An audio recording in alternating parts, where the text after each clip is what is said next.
Welcome to SpanReads, not your typical rereads podcast, a 17 shard series where we reread the Cosmere and are giant nerds about it. Today, we are talking about the magic system in use in the story, or the Way of Kings. Joining me is Ian. Hey, I'm Windrunner. David. I am the one and only Windrunner. Joshua. And I'm Jofwu. And I am firstRainbowRose. This episode is going to have spoilers for the Way of Kings only. So, the magic in the Way of Kings. In some ways, there's a lot, and in some ways, there's next to nothing. Most notably, like, the spread are a thing. Spread are magic. We don't have them on Earth, as far as we know. Dude, who spread knows? would be awesome on Earth. I don't want to get off topic on Sprin, but like really just the whole world is like, you've got like high storms, you've got giant magic storms, you've got Stormlight that like is this weird magic light that fills the gym. Like there's all sorts of these like little like weird things about the world that's magical, that's maybe not super tangible, but in some ways it's a very magical book. But yeah, in other ways it's there's not a whole lot of what Brandon is known for from other works that's immediately obvious. A lot more magic in the world than we had seen in his books up until this release. And I think a lot less like magic users would be the distinction I would make at this point. Yeah. The high storms are interesting because I've been in hurricanes before, and these are just a level beyond that. And they also make magic light appear in gemstones. That's cool. The way life is just shaped by them. Like crustaceans are the dominant form of life on Roshar. The plant life can move and retract into itself to protect itself. Brandon did a very good job of like starting with like the central conceit of big storm going around the planet and rippling that through everything. Mm-hmm. Yeah. Isn't that one of the Sanderson's laws? That's one of those, the implications one. I think so. Yeah. Another kind of like baseline magic thing is like shard plate and blades. Cool power armor is cool. And swords that can cut through anything, except people, but they cut through your soul instead and burn out your eyes. It's an aesthetic I approve. And it does do a great job of doing what I think one of the things Stormlight does really well, which is kind of have that magic is like in the past and returning like simultaneously, which I think is like my favorite of all the options of what you can do with magic. So it gives you like a connection to the past and a connection to the Radiance and things, mysteries that we don't fully understand in this book, and while also being really cool for some action scenes. So, and Brennan does a good job of laying out the rules for shard blades. Like they take 10 heartbeats to summon, which can vary depending on how fast your heart is beating, rather than like 10 seconds to summon. Like that's an interesting subtlety. They can cut through anything non-living, but living they cut the soul instead, and like they turn flesh gray. And then shard plate being the only thing that can stop a shard blade. And it also like gives you these passive strengthening effects. And if it breaks or shatters, that it can be regrown with Stormlight. And any piece can regrow a full shard plate, which is really cool because, you've got the conflicts of them. They mentioned at the tower, they're going to need to make sure to really feed Adolin's armor because he lost so much of it that they could grow a entire set off of the pieces that he loses. Mm-hmm. Yeah, he's left enough of it behind that they have to. It'll be a fight to see who manages to feed enough Stormlight to the pieces they have left, which is kind of cool.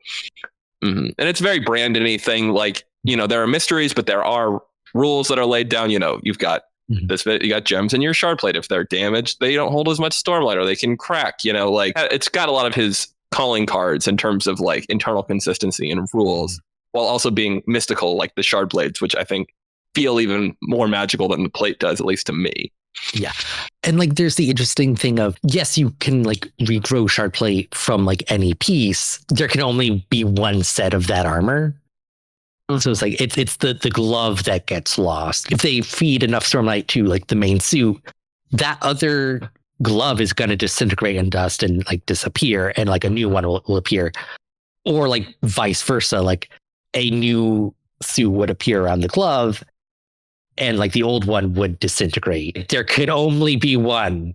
That dichotomy, because so it's not like you can just butt off a piece of shard plate and now have two shard plates. There's like some internal consistency that this is a set of armor. It's not just a bunch of pieces. Like there is a cohesiveness to it. It is one thing, magically speaking. Mm-hmm. And I think a fun wrinkle to it is Seth's blade, which when we only had one book to talk about, was a hotly discussed piece of lore, because it does behave differently, and we don't really get any reasons why. Like his eye changes only when he's holding the blade, for instance, and stuff like that. How or why his powers present differently than Kaladin's, in some ways. Actually, but spinning off of that, one thing I really like about how Brennan wrote these books is that the magic has disappeared from Roshar, but we see like Kaladin start developing powers, and we see Shallan start developing powers because they're the protagonists. Of course, they're going to develop magic powers. Like it's the rules of storytelling. However, those things don't happen until fairly late in the story. So Brandon has the prologue with Seth, with the explanation of the three lashes and doing cool magic stuff.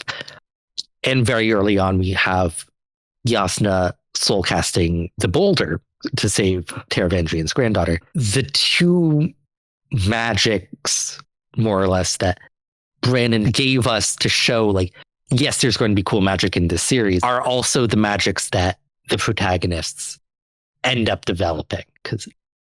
And like Teft has mentioned that like there are other things the Knights Radiant could do, but Brandon didn't pick any of those things. He picked the things he picked very deliberately. Definitely.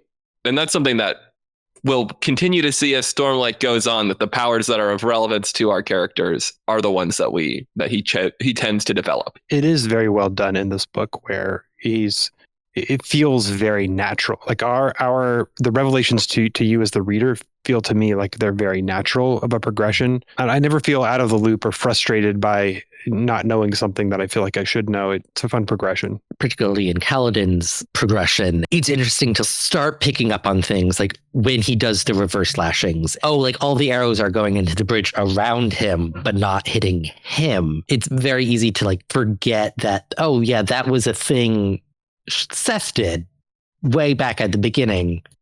So on rereads, it's like, oh yeah, it's obvious in retrospect that he was doing a reverse slashing there. But in the moment on the first read, it's just a mysterious thing that's happening. Which is brilliant, because then you have Seth, you still get the Seth interludes, and at least at the feast, Seth reuses it. But by that point, I think Kaladin has started to explore his powers. So you're like, oh, and you start to kind of pick up on the fact that, wait, Kaladin's been doing this for longer than what we think. Yeah. And even like little stuff like the spheres going done early on, and you've got that piece of knowledge that, oh, okay, well, we know that they need Stormlight to do this stuff, and spheres keep going down around Kaladin. Like there are lots of little things that he wouldn't know about, but since we have seen Seth in the prologue, we've seen Seth in these other scenes, we know something is happening. And yeah, I don't know, like at least I recall having been pretty confident that Kaladin had the same power set as Seth by the time of the final action scene, just because he had done enough work to kind of indicate that they were doing the same thing. Yeah, like Seth shows like, oh yeah, people can hold Stormlight too. Which most people in world wouldn't think, like, oh, Stormlight goes in gems, because they haven't been able to use the magic for a very long time, except in the form of Fabrials. Cool magic tech. I love how technological this book is. Oh, we've got these new heating Fabrials that are, heating our rooms, or we've got the pain reel that gets rid of pain, and it all just feels so technological while still being magic. And there's also the reference of like SpanReads, which do play an important role in the book. Like they do get brought up a lot, being a relatively recent development. It's an important aspect of, I think, the world building in these stories, that once in the past, there was some kind of like magical golden age. They knew more about all this magic stuff long ago, and it was forgotten. But now we're at this moment where the magic is coming back into the world. They're making new discoveries. They're figuring things out that were forgotten, or maybe that are new. And it's an exciting aspect, I think, of this story that this magic is returning to the world that has been forgotten. Mm-hmm. Yeah, they're definitely kind of very quietly in like a Fabrial, like the beginnings of a Fabrial industrial revolution, essentially. Like they're, still doing pretty basic operations with them, but you can see the pieces of things that will become relevant. And like even in this book, we can kind of see a divide between modern Fabrials, which are very technological, versus the ancient Fabrials, like the Soulcasters, that they're not making new Soulcasters. Like these are like hundreds of years old, thousands of years old, like stretching back who knows how long, that can transmute matter into different matter. That's a huge thing. That's magic. As opposed to, if I lift this gem, this other gem goes up in the equivalent amount, or vice versa. Or it's like, this generates heat, or this absorbs pain, or this one detects when people are close by. Mm-hmm. It's fun because in some of the applications, it feels reminiscent of some of the magic from other books and moments. And so you can feel little parallels as you're reading through, or if you go through the trouble of decoding the Aletheon, the bracelet and stuff, like in some of the art, which is also just so cool. Like I feel like we haven't mentioned how awesome all the art stuff is. And the art is amazing. Yeah. Like this sets a bar that gets raised every book. Mm-hmm. I'm very impressed. This is magic adjacent, but we also hear about the heralds and the Radiance, and we know very little about both from this book. We know that Radiance had magic powers. They were once champions of mankind, and then they betrayed everyone for reasons. I love the mystery of it. I love that, you get like the Starfall's vision, where you're shown these Radiants that are totally different than, any shard bearer you've seen. And then that's kind of all you get. You get to sit there and wait for more. Yeah, because it's like we see them with like glowing shard plate. And then there's like the mystery of helmets appearing and disappearing. Brandon kind of shines a lantern on it, but like doesn't expand very much. That like something is obviously going on with that shard plate that it can no longer do. Mm-hmm. Yeah, he really shines a light on it. When I was reading this time, I didn't realize there are 3 separate moments where he remarks about a helmet either appearing or disappearing unexpectedly in the space of just like a couple pages. And I'm like, Dalinar's really like not picking up on what's going on here. Yeah. He's like, where'd that helmet go? And I'm like, it's appeared and disappeared twice now, Dalinar. To be fair, he hit his head pretty hard. That is true. That is true.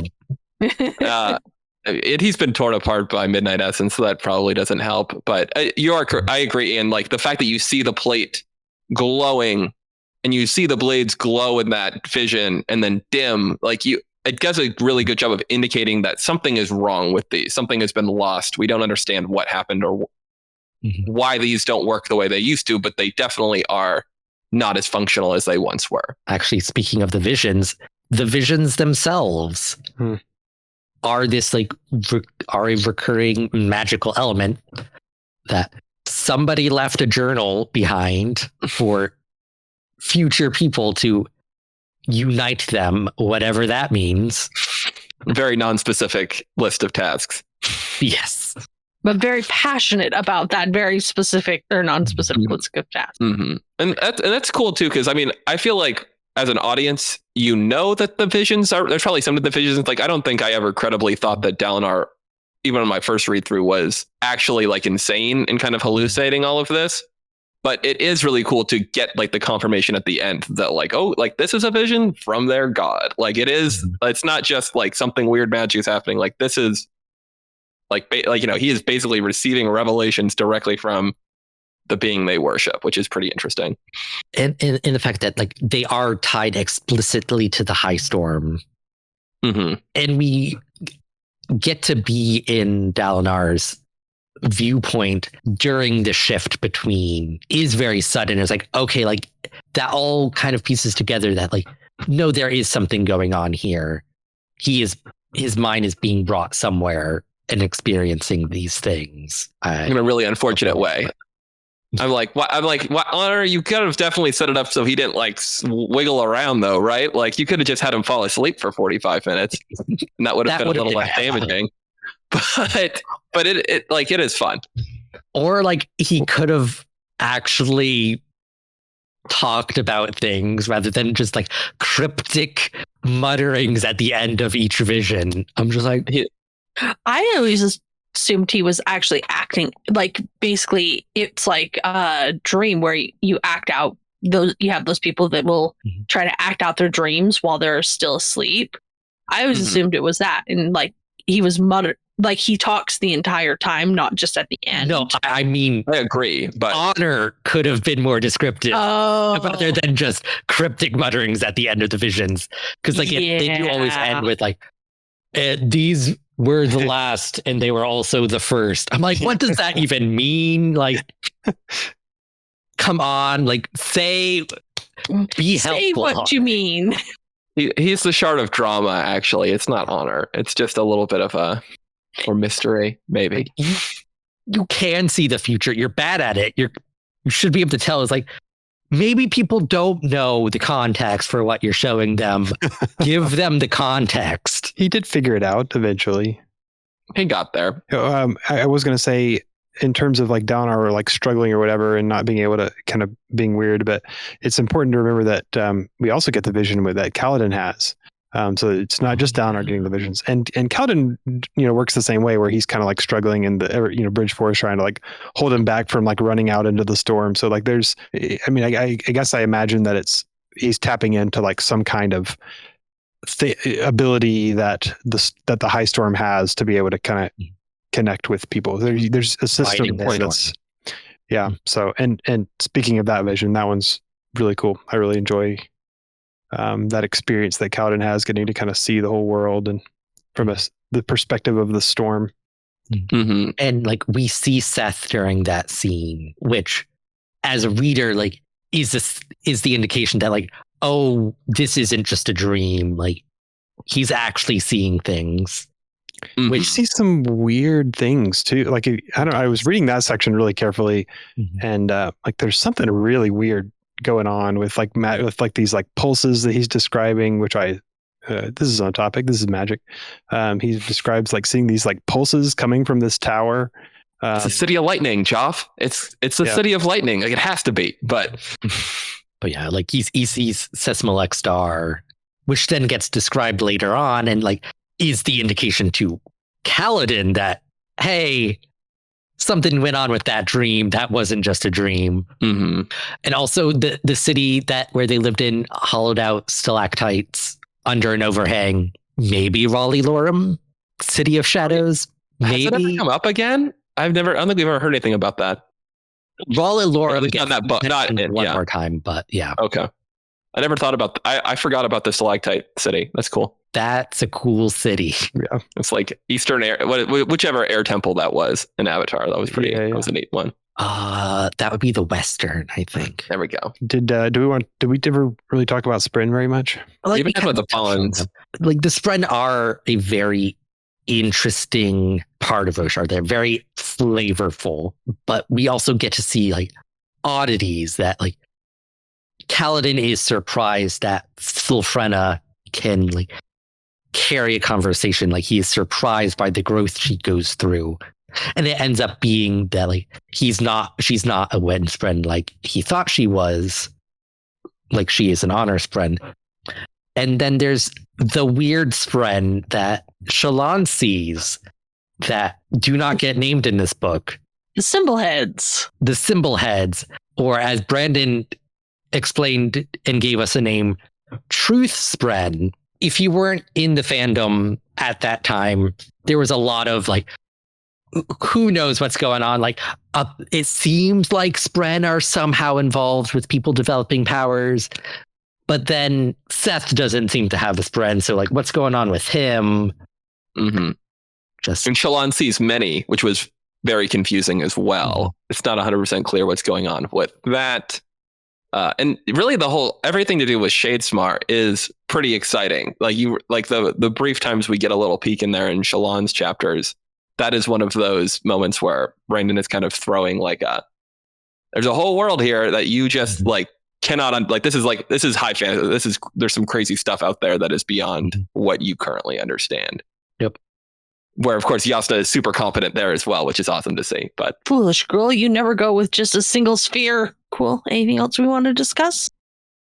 Trying to think. I mean, we didn't really talk too much about the lashings, but I think it's a good foundation for learning about the magic they have. They're really easy to understand. You don't have to get into we don't see a lot of soul casting in this book, but it's clear that there's a lot going on with that. And lashings are you're flying around, you're sticking stuff together.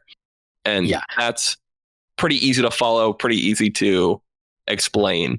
And it's also visually pretty cool. And it's very much explained as here are 3 abilities, rather than getting into the philosophy behind the magic and the broader system and how these 3 fit into that system, which I feel would be overwhelming for a first book.